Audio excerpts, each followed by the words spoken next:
لله وحده والصلاة والسلام على من لا نبي بعده أما بعد فأعوذ بالله من الشيطان الرجيم بسم الله الرحمن الرحيم وقال نسبة في المدينة امرأة العزيز تراود فتاها عن نفسه قد شغفها حبا إنا لنراها في ضلال مبين صدق الله العظيم.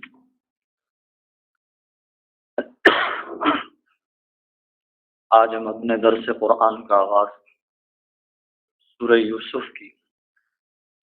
آیت نمبر 30 سے کر رہے ہیں۔ اللہ تبارک و تعالی ارشاد فرماتے ہیں وقال نسوۃ فی المدینہ، شہر کے اندر کچھ عورتیں یہ باتیں کرنے لگی کہ عزیز کی بیوی اپنے نوجوان غلام کو ورغلا رہی ہے اس کے نفس کے بارے میں۔ قد شغفها حبا، اس کی محبت نے اسے فریفتہ کر لیا ہے۔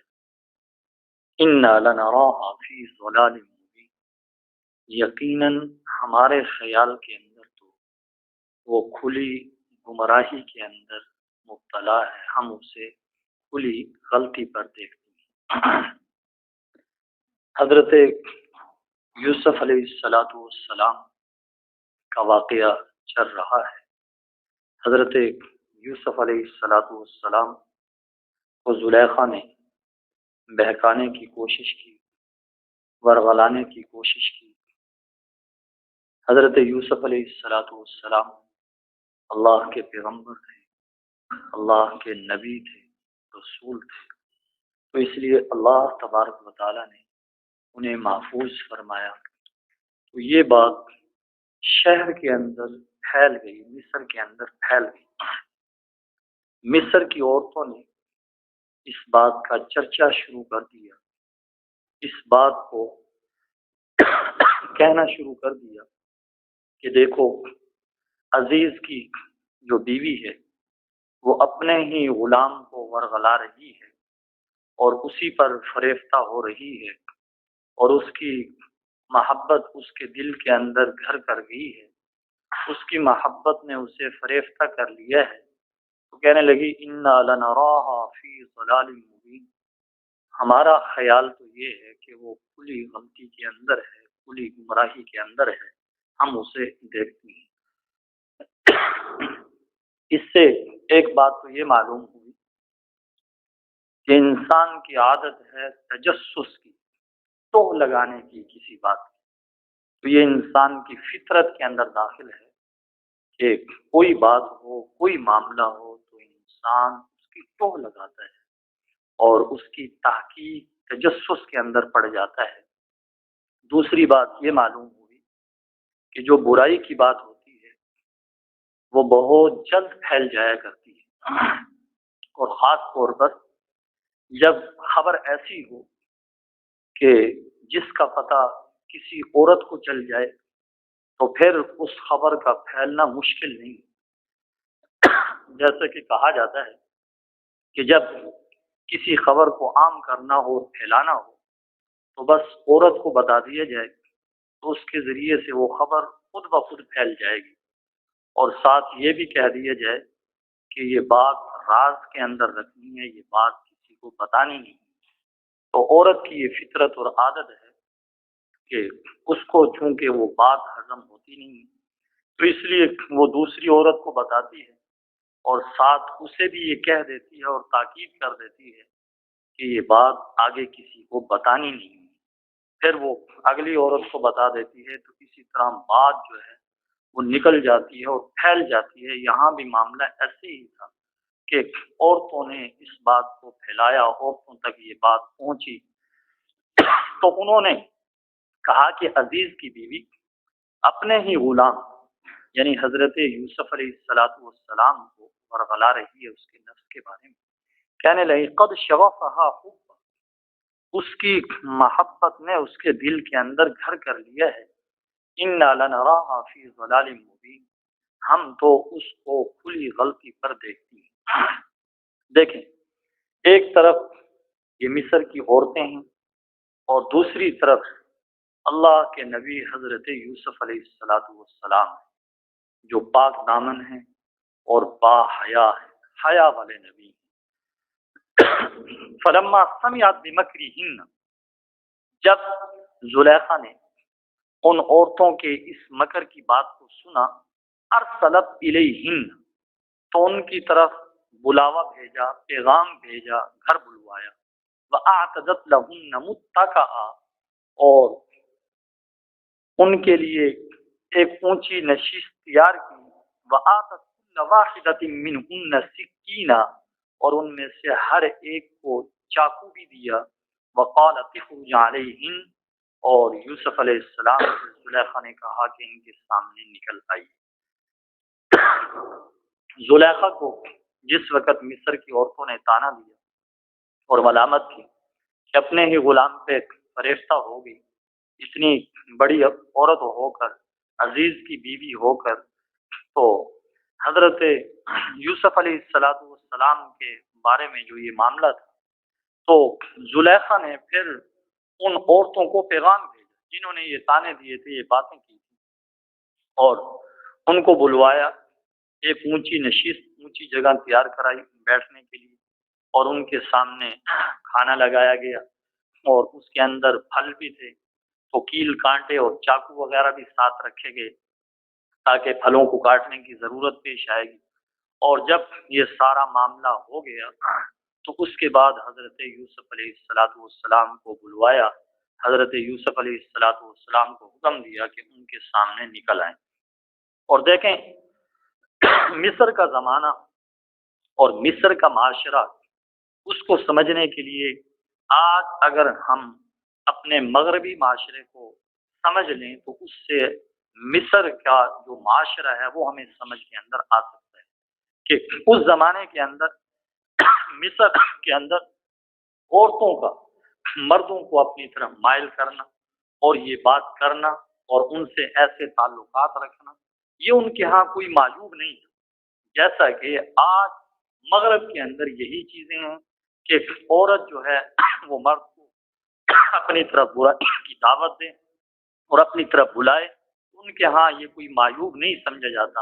یہ تو اسلام ہے، شریعت ہے، دین ہے، جس نے انسان کو انسان بنایا اور انسان کو باحیا بنایا، حیا کا زیور عطا کیا، کہ جس کے ذریعے سے یہ نہیں کہا کہ عورتیں جو ہیں وہ دعوت دیتی پھریں، بلکہ نکاح کے معاملے میں بھی یہ کہا کہ مرد عورتوں کو طلب کرے، ان تبتغوا باموالکم۔ تو یہاں پہ شریعت نے، دین نے حیا سکھائی ہے، مگر نہ تو آپ دیکھ لیجیے کہ مغرب نے کیا کچھ نہیں کیا اس بے حیائی کو پھیلانے کے لیے۔ اخبار اٹھا کر دیکھیں تو اس کے اوپر گندی تصویریں، رسالے پڑھ کے دیکھیں، ناول پڑھ کے دیکھیں، ڈائجسٹ پڑھ کے دیکھیں، ہر چیز کے اندر گندی اور بری کہانیاں، اور حتیٰ کہ اداکاروں، گلوکاروں، ان کی کہانیاں، ان کے فسانے ٹی وی کے اوپر، انٹرنیٹ کے اوپر، ہر جگہ پر، یعنی ان کی عشق کی داستانیں بیان کی جاتی ہیں، اور یہ بتلایا جاتا ہے کہ آج کون کیا کر رہا ہے، یعنی قوم کو اس چیز کے اندر ترغیب دی جا رہی ہے، یہ چیز انہیں سکھائی جا رہی ہے، انہیں بتایا جا رہا ہے، اس پورے کے پورے معاشرے کو بگاڑا جا رہا ہے۔ اور دیکھیں جیسا کہ ایک آدمی نے، ایک اللہ والے نے یہ بات کی کہ کسی آدمی نے بتلایا کہ یہ جو انٹرنیٹ ہے، تو فرمایا انہوں نے ایسا انتظام کیا ہے کہ اگر کوئی آدمی اس پر اپنا مذہبی پروگرام بھی دیکھنا چاہے، دین کی بات بھی سننا چاہے، تو سب سے پہلے اسے گندی اور ننگی تصویریں دیکھنی پڑیں گی، پھر وہ اپنی بات، یہ قرآن کی بات، دین کی بات پھر لے سکتا ہے، اس کے بغیر نہیں۔ جیسا کہ وہ آدمی کہتا ہے کہ میں نے یہ دیکھنا چاہا کہ میں مکہ مکرمہ کے اوپر ریسرچ کروں، کہتا ہے جیسے ہی میں نے مکہ لکھا تو فوراً کئی گندی عورتوں کی تصویریں سامنے آ گئی، یعنی عورتوں کے نام انہوں نے مکہ رکھے ہوئے۔ اس بے حیائی کو پھیلانے کے لیے کہ مقدس مقامات کو بھی اگر آپ دیکھنا چاہیں اس پر، اور مذہبی تقاریر بھی اگر سننا چاہیں، تو اس سے پہلے بے حیائی انہوں نے ایسی پھیلا رکھی ہے، ایسا انتظام کر رکھا ہے کہ کوئی بھی اس سے بچ نہیں سکتا۔ تو اس لیے یہ ضروری ہے کہ انسان اپنی نگاہ کی حفاظت کرے، اپنے آپ کو بچائے اور باحیا بنے۔ جیسے کہ حدیث پاک کے اندر ارشاد فرمایا، حضرت عبداللہ بن مسعود رضی اللہ تعالیٰ عنہ سے فرمایا، نگاہ شیطان کے زہریلے تیروں میں سے ایک تیر ہے، زہر کے اندر بجھا، تو اس لیے جہاں پہ یہ نظر پڑ جاتی ہے پھر یہ نظر وہاں سے ہٹتی نہیں ہے، اس کا عکس جو ہے وہ دل کے اندر لے کے ہی آتی ہے۔ اور فرمایا حدیث پاک کے اندر کہ جو انسان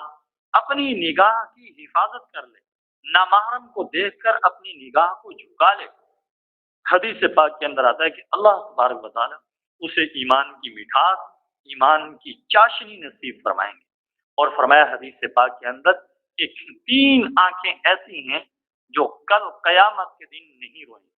فرمایا ان میں سے ایک وہ آنکھ ہے جو کہ نامحرم کو دیکھ کر، اس چیز کو دیکھ کر جس سے اللہ نے منع کیا ہے، اپنی نگاہ کو جھکا لے، اپنی نگاہ کو نیچا کر لے، تو فرمایا یہ آنکھ بھی قیامت کے دن اللہ اسے نہیں رلائیں گے۔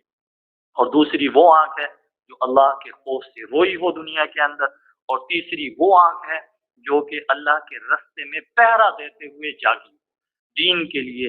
اور ایمان کے لیے، قرآن کے لیے، قرآن کی نشر و اشاعت کے لیے، دین کی بات کرنے کے لیے وہ آنکھ جاگی ہو، تو اللہ تبارک و تعالیٰ ان 3 آنکھوں کو قیامت کے دن نہیں رلائیں گے۔ تو اس لیے آج بہت بڑا فتنہ ہے، یہ بہت بڑا برائی کا ایک ذریعہ ہے کہ انسان اپنی نگاہ کی حفاظت نہ کرے۔ اگر ایسی چیزوں کو استعمال کرے تو سب سے پہلے یہ ضروری ہے کہ اپنی نگاہ کے اوپر کنٹرول رکھے۔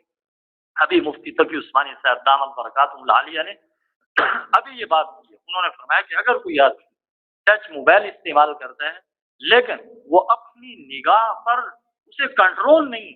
فرمایا اپنی نگاہ کو نہیں جھکا سکتا، اپنی نگاہ کو نامحرم سے نہیں بچا سکتا، فرمایا اس کے لیے ٹچ موبائل استعمال کرنا ہی جائز۔ ہاں، جس آدمی کو اپنے اوپر اعتماد ہے، کنٹرول ہے کہ میں یہ غلط چیزیں نہیں دیکھوں گا سوائے اس سے کہ بیان سنوں یا کوئی نعت سنوں، فرمایا یہ کام میں کروں گا، اس کے علاوہ اور میری نگاہ نہیں بیٹھے گی، وہ آدمی تو استعمال کرے۔ لیکن اگر کسی کو کنٹرول نہیں ہے اور اس کو خطرہ ہے کہ میں اس چیز کے اندر پڑ جاؤں گا، تو فرمایا اس کو یہ رکھنا جائز نہیں۔ تو اس لیے آج کا ہمارا نوجوان، چاہے حفاظ ہوں، چاہے قراء ہوں، چاہے علماء ہوں، یہ چیز بہت عام ہے ابتلا اس کے اندر۔ تو اس لیے اللہ تبارک و تعالی ہم سب کی حفاظت فرمائے۔ تو یہاں پہ یہی بات کہ حضرت یوسف علیہ السلام سے فرمایا کہ آپ باہر نکلیے۔ حضرت یوسف علیہ السلام باہر نکلے، نگاہیں جھکی ہوئی۔ ادھر دیکھیں مصر کی عورتیں ہیں جو کہ بن سنور کے، بھڑکیلے کپڑے پہن کے، ہر طرح سے اپنے آپ کو آراستہ کر کے گناہ کی دعوت دینے کے لیے بیٹھی ہوئی ہیں، لیکن دوسری طرف اللہ کے نبی ہیں، حضرت یوسف علیہ السلام ہیں، اتنا حسن و جمال ہے، لیکن مجال ہے کہ نگاہ نیچے سے اوپر گئی ہو نگاہ، بس نیچے ہی نگاہ رہی، نگاہ اٹھا کر نہیں دیکھا، اور باوقار چال کے اندر بھی کوئی ایسی جگمگاہٹ نہیں تھی۔ حضرت یوسف علیہ السلام باہر نکلے ہیں اور واقعتاً اللہ کے نبی باحیا ہوتے ہیں۔ اس لیے امی عائشہ صدیقہ رضی اللہ تعالیٰ عنہ فرماتی ہیں کہ جو حیا میں نے اپنے محبوب محمد صلی اللہ علیہ وسلم کی نگاہ میں دیکھی ہے، وہ مدینے کی کنواری لڑکی کی آنکھ میں وہ حیا نہیں۔ تو واقعتاً ہمارے آقا امام الانبیاء سرکار دو عالم صلی اللہ علیہ وسلم، یہ جتنے بھی نبی ہوں سارے نبی باحیا تھے، اور سارے نبی وقار والے، اور سارے کے سارے نبی سکون والے، اطمینان والے، اور اللہ کی نافرمانی سے بچنے والے، اللہ کی فرما برداری کرنے والے۔ حضرت یوسف علیہ السلام ان کے سامنے نکلے، فلما رأینہ اکبرنہ وقطعن ایدیہن، جب ان عورتوں نے حضرت یوسف علیہ السلام کو دیکھا تو حضرت یوسف علیہ السلام کو حیرت انگیز حد تک حسین پایا، وقطعن ایدیہن، اور اپنے ہاتھوں کو کاٹ ڈالا، یعنی جو پھلوں پہ چھریاں چلا رہی تھی انہیں ہوش نہیں رہا، بس آنکھیں وہیں کی وہیں رہ گئی۔ حضرت یوسف علیہ السلام کے حسن و جمال کو دیکھ کر مبہوت ہو گئی اور کہنے لگی وَقُلْنَ حَاشَ لِلَّهِ مَا هَٰذَا بَشَرًا، کہنے لگی یہ تو انسان ہے ہی نہیں، اور کہا ان هَٰذَا إِلَّا مَلَكٌ كَرِيمٌ، حاشا للہ، یہ انسان نہیں ہے، یہ تو معزز فرشتہ ہے۔ یہ پکار اٹھی۔ حضرت یوسف علیہ السلام کے حسن و جمال کو دیکھ کر حضرت یوسف علیہ السلام کو اللہ رب العزت نے بے حد حسین بنایا تھا، حسن و جمال عطا کیا تھا حضرت یوسف علیہ السلام کو اللہ رب العزت نے۔ تو یہ مصر کی جو عورتیں تھیں انہوں نے حضرت یوسف علیہ السلام کے بارے میں یہ بات کہی کہ یہ تو بشر معلوم ہوتے ہیں۔ بہت سے لوگوں نے یہاں سے یہ بات کی کہ جو حضرت یوسف علیہ السلام یا اللہ کے نبی، ان کے حسن و جمال سے متاثر ہو کر یہ کہا کہ وہ انسان نہیں ہے۔ حالانکہ یہ بات مصر کی بازاری عورتوں کی، انہوں نے یہ بات کی ہے کہ یہ انسان نہیں ہے، وگرنہ جگہ جگہ قرآن کریم کے اندر آپ دیکھیں کہ اللہ کے نبیوں کو اللہ تبارک و تعالیٰ نے بشر کہا ہے، اور ہمارا اہل سنت والجماعت کا یہ عقیدہ ہے کہ نبی علیہ السلام بشر ہیں، تو ایسے بشر ہیں کہ اللہ نے آج تک کسی ماں کے ہاں ایسا بشر جایا نہیں، اور نبی علیہ السلام کو اللہ تبارک و تعالیٰ نے سراپا نور بنایا۔ اللہ تبارک و تعالیٰ نے نور ایسا عطا کیا کہ آج تک اللہ نے ایسا نور بنایا نہیں۔ تو اس لیے نوریوں اور بشریوں دونوں کے سردار ہیں حضور علیہ السلام، اور یہ کہا جائے کہ حضور علیہ السلام ہم جیسے انسان ہیں ایسے نہیں، بلکہ ہم بشر ہیں، وہ افضل البشر ہیں، ہم بشر ہیں وہ خیر البشر ہیں، ہم بشر ہیں وہ افضل البشر ہیں، احسن البشر ہیں، اکبر البشر ہیں۔ ان جیسا کون ہو سکتا ہے؟ امی و دقیق دان عالم، بے سایہ و صاحبان عالم۔ تو اس لیے اللہ تبارک و تعالیٰ نے ایسے علوم عطا کیے کہ جن سے علماء نے، فقہاء نے علم حاصل کیا۔ تو فرمایا ان ھذا الا ملک کریم، یہ تو کوئی معزز فرشتہ ہے۔ قالت فذلکن الذی لمتننی فیہ، زلیخا کہنے لگی یہ ہے وہ جس کے بارے میں تم نے مجھے تانے دیے تھے۔ زلیخا کو اپنی بات کھل کر کہنے کا موقع مل گیا، کہنے لگی دیکھو اب تمہاری حالت کیا بنی، تم نے ایک آنکھ اور ایک گھڑی حضرت یوسف کو دیکھا ہے، تمہاری حالت یہ ہو گئی کہ تمہیں پتہ ہی نہ چلا کہ بجائے اس کے کہ پھل کاٹ دی اپنی انگلیاں زخمی کرا بیٹھی، اپنی انگلیوں کو کاٹ لیا۔ لیکن میں تو چونکہ ہر وقت حضرت یوسف علیہ السلام کے ساتھ رہتی ہوں، رات دن اٹھنا بیٹھنا ان کا چال چلن ہر چیز دیکھتی ہوں، تو اس لیے تم نے مجھے ملامت کی تھی، وہی بات تمہارے ساتھ پیش آ گئی۔ لیکن قربان جائیں